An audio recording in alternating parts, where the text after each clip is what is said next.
I'm back, baby. Sorry I kind of dipped off the face of the earth for a while. I was planning on going stealth, but didn't work. Probably won't ever work. I'm over it. I can talk about that in a different video, maybe. But today I'm going to be talking about something else. I've been really struggling lately with what it means to be a real man. And I know what you're thinking. Oh, Finn, if you identify as a real man, then you are a real man. Well, I really wish I could just accept that answer, but I can't. I used to accept that answer, and then I started thinking with my brain. To do something like this, one would have to use the honor system, right? Where nobody would abuse it. But that doesn't exist because there are people out there who are trying to prove us wrong 24/7. Take the Lauren Southern video, for example. If you don't know what happened, here's the gist. Lauren Southern pretended to be a trans man and got a letter for testosterone, changed her gender legally, etc., just to prove a point how easy it is in Canada to get all that done if you just identify as the opposite sex. Now you're thinking, well, of course she was just trolling, she's just transphobic, blah blah blah, but it just shows what a hole there is in the logic that we're using, and how we need to patch that up because they're not going to patch it up for us. And this doesn't just go for trolls either, this can go for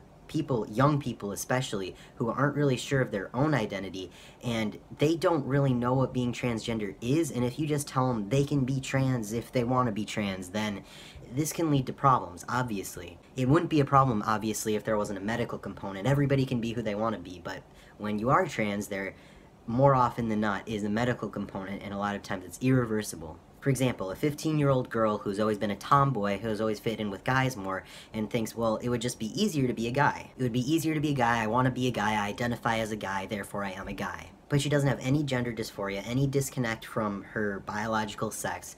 She just thinks it might be easier to be a guy. And I feel like at a certain point, almost everyone has had the thought that it's easier to be the other gender. The grass is always greener on the other side, right? So you can't take this vastly complicated enigma that is gender and sex and just cram it into that one tiny box of I identify as this, therefore I am. And that's where you get the I identify as an attack helicopter jokes too. It's like it's poking fun at the flawed logic that our side has. So if identifying as a certain gender isn't enough, then what is? What is trans enough? Here's my argument. I don't think you should be concerned about being trans enough or even be concerned about a label at all. I think the best mindset to going into something like this, which completely mind fucks you, by the way, transitioning, there is nothing easy about it. Even if you have the easiest transition, I had a very smooth, very easy transition, and it was still a huge mind fuck to me just because of how much is changing, both socially and physically. It's just very difficult and shouldn't be taken lightly. If you don't have dysphoria, I really don't recommend medical transitioning,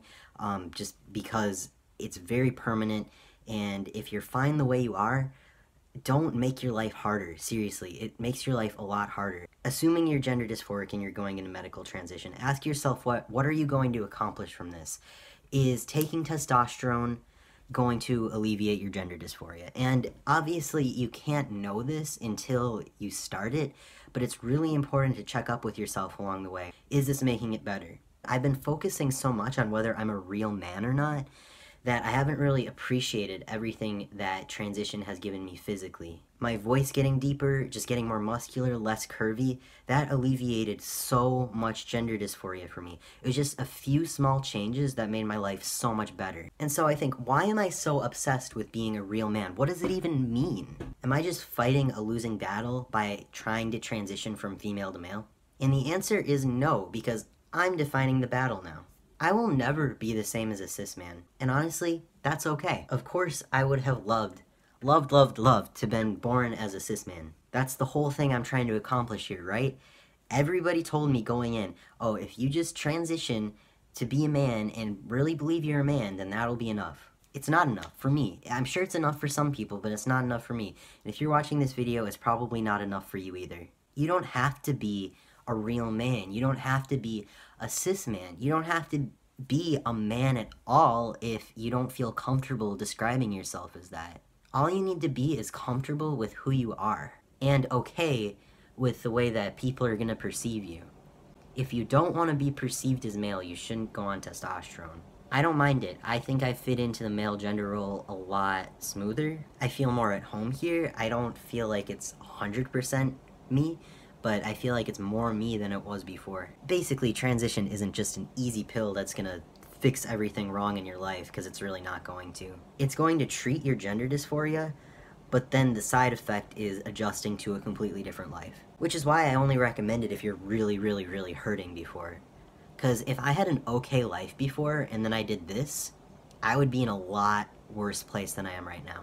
And I wasn't going to mention this, but I'm just going to say it. There's a lot of stigma and a lot of shame behind detransitioning in the community, and I think we need to support detransitioning people just as much as we support transitioning people. We can't just label them all as TERFs or people who are trying to sabotage us, because that's just not the case. These are people, same as you and me, who legitimately thought that transitioning was going to be the best route for them. And they were wrong. And we don't like to acknowledge it because the scary thing is it can happen to any of us. But if it did happen to you, wouldn't you want a supportive community? I've had thoughts about detransitioning, and I know a lot of my trans friends have had the same thoughts. And it's scary to think about, and it's even scarier to talk about, because it's a very vulnerable position to put yourself in. It's scary to think, did I just fuck up my life forever? Did I just make my life a million times worse when I could have just toughed it out as the way I was before? It's why it's so important to talk about, and it's why we can't keep pushing it aside and pretending it's not there. It would help all of us if we just were a little bit more open about it, and we weren't so authoritarian about certain things in the community, because it's really starting to get on my nerves. Anyways, obviously a lot of trans people do support detransition people, but there's still a considerable number that don't. Ultimately though, I decided that I am happy with my transition.